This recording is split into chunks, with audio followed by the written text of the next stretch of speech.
Change is everywhere. Whether it's a big change like moving houses, changing your piggy bank, or changing a light bulb, we all have to deal with different kinds of change. Now, when none of those examples have to do with the video, the next one will. PokePark for the Wii. So back in 2007, after the release of Pokemon Diamond and Pearl, Game Freak decided to release a bunch of spin-off games on the Wii. Since it was selling it like hotcakes, they decided that was a good way to bring in some new players.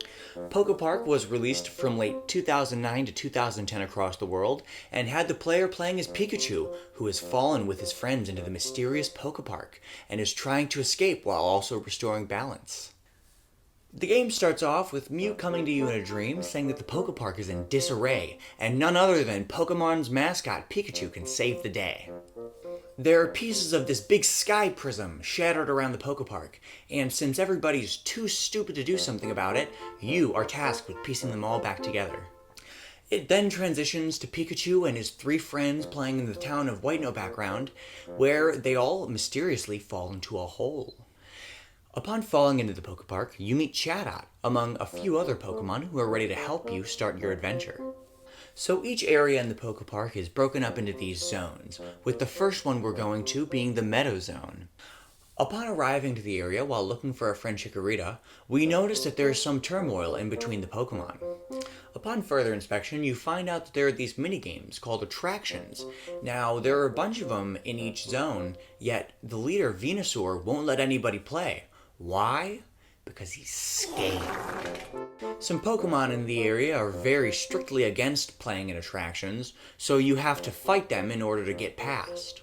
Now, on your way to see Venusaur is when you learn some of the main mechanics in the game, making friends. So, in this game, you can't really do anything alone per se. A lot of the attractions and things will require the help of other Pokemon. Now, you may be asking yourself, how do I get Pokemon without these guys? It's simple. You befriend them, whether that be through a battle, or chasing them, or a quiz.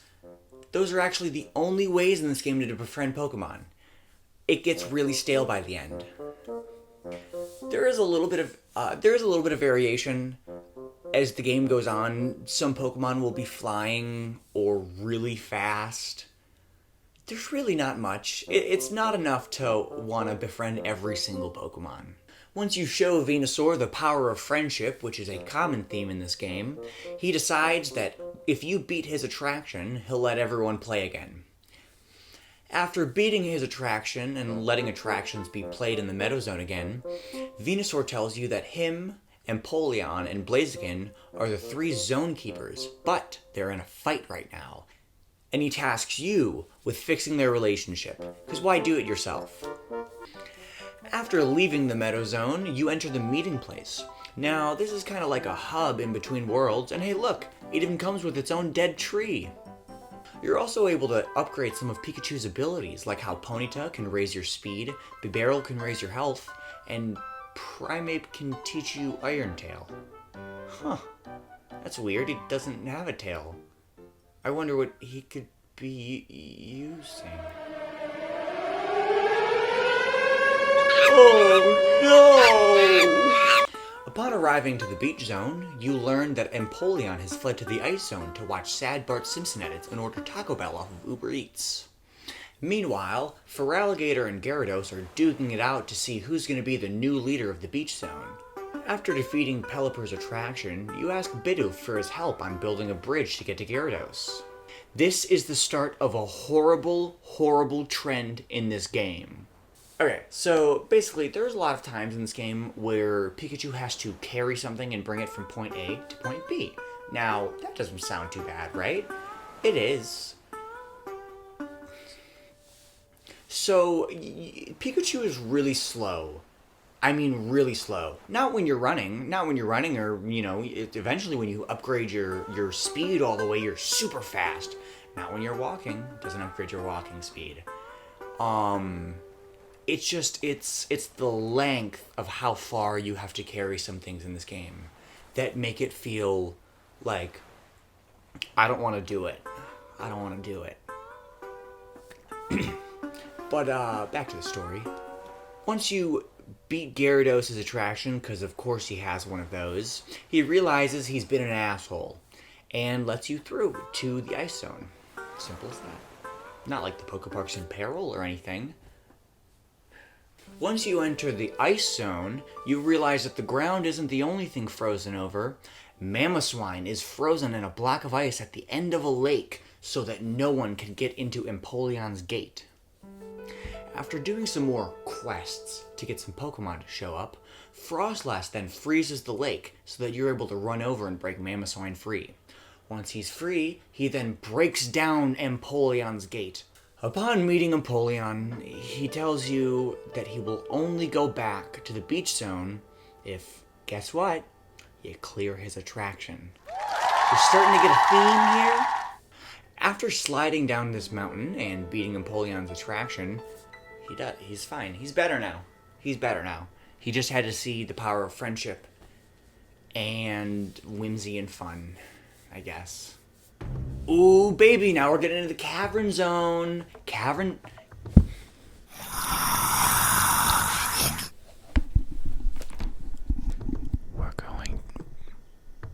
We're going to the cavern zone. Are you excited?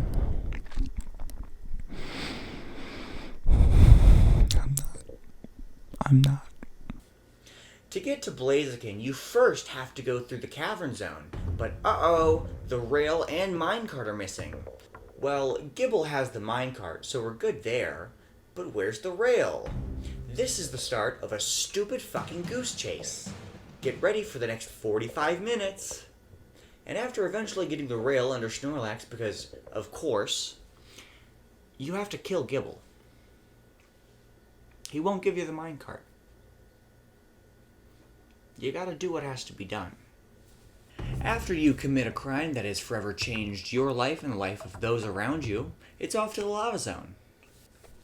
Everybody here is glazing Blaziken on how cool and badass she is, and on our way to sea, we find out that the gate is blocked.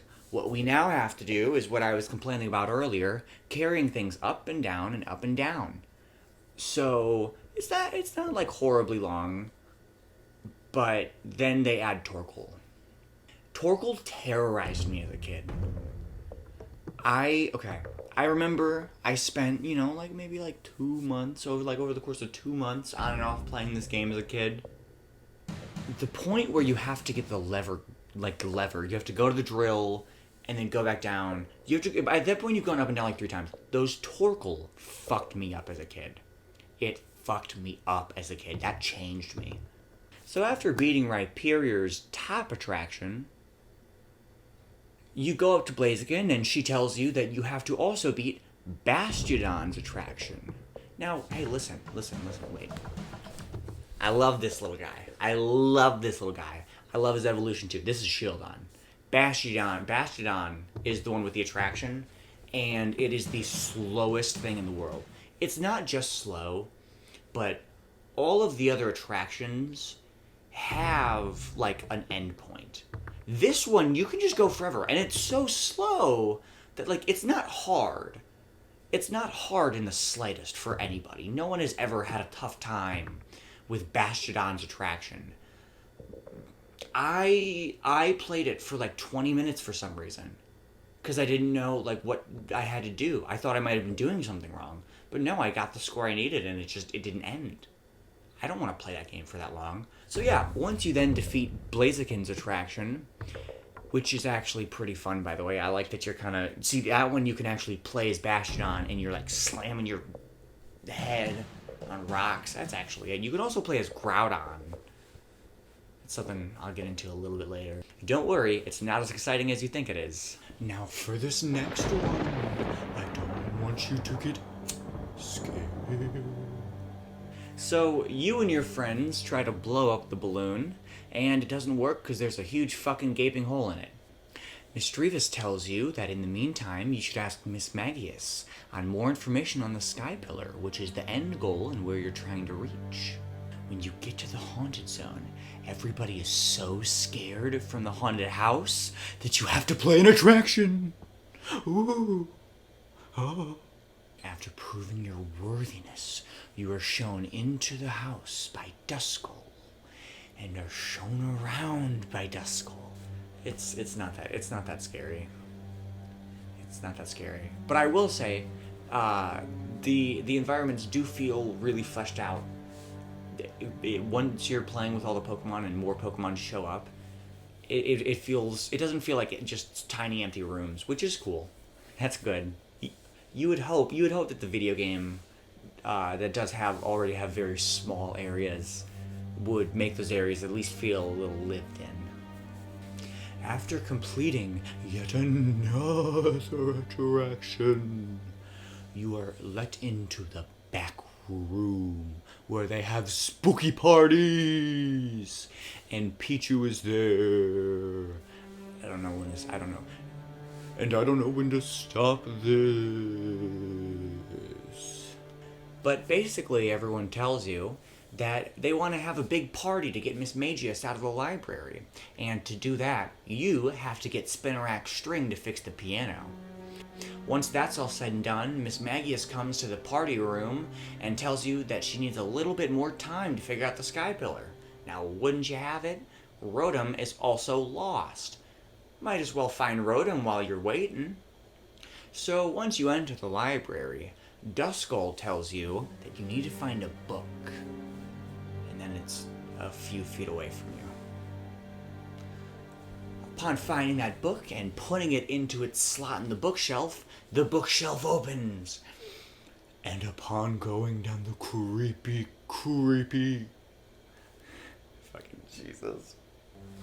And upon going down the creepy crawly corridor, what do you find? It's another attraction. I don't know why I'm doing this. It's just another attraction. Rotom has an attraction. I don't even remember it. I remember most of them from playing. I don't remember Rotom's. But yeah, that's pretty much it. After you find Rotom, Miss Magius tells you that to get to the Sky Pillar, you have to go through the Granite Zone, which, as luck would have it, just happens to be the last zone that you haven't gone through. Would have been so much quicker if we tried that one first instead of going to the beach, huh, guys? God, that was horrifying. I don't know if I can continue. Can't you see the shock on my face? The Granite Zone is filled with many powerful Pokemon, and Hoppip too. It tests your strength in every sense of the word. Do you have what it takes? Well, this is a kid's game, so I hope so. So once again, as is standard for this game, we have to clear attractions and mini-games and go through, but my boy Flygon here, he wants to know all 3 of the words kept by the word keepers, and only then will he let you through the gate. What are those words, you may ask? Peace, love, and rainbow, baby! Okay, no, good, this is fine, good. 2 thumbs up for me. I like this. Yeah, let's do it.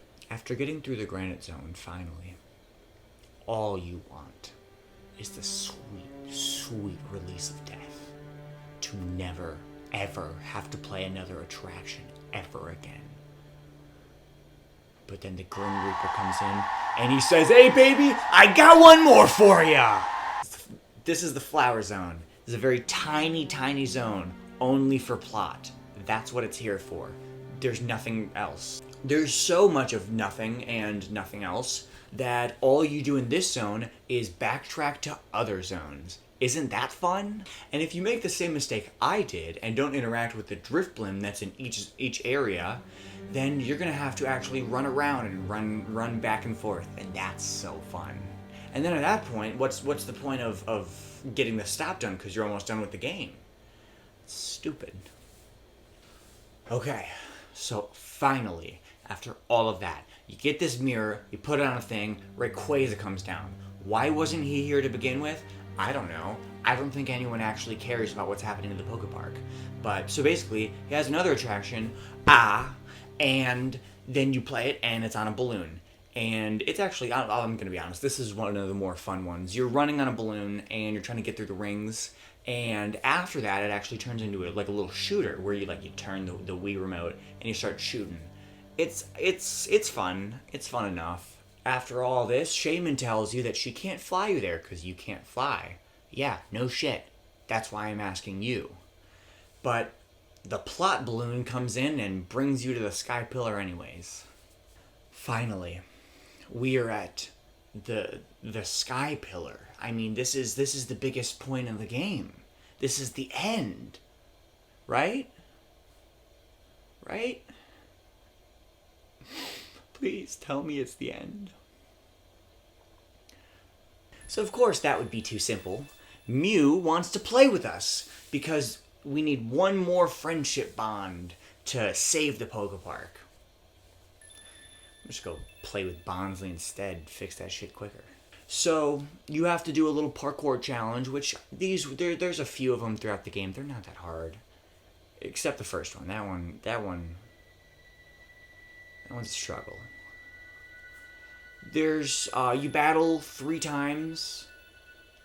It's you're just battling it's like Charizard, Garchomp, and Tyranitar, just really strong Pokemon.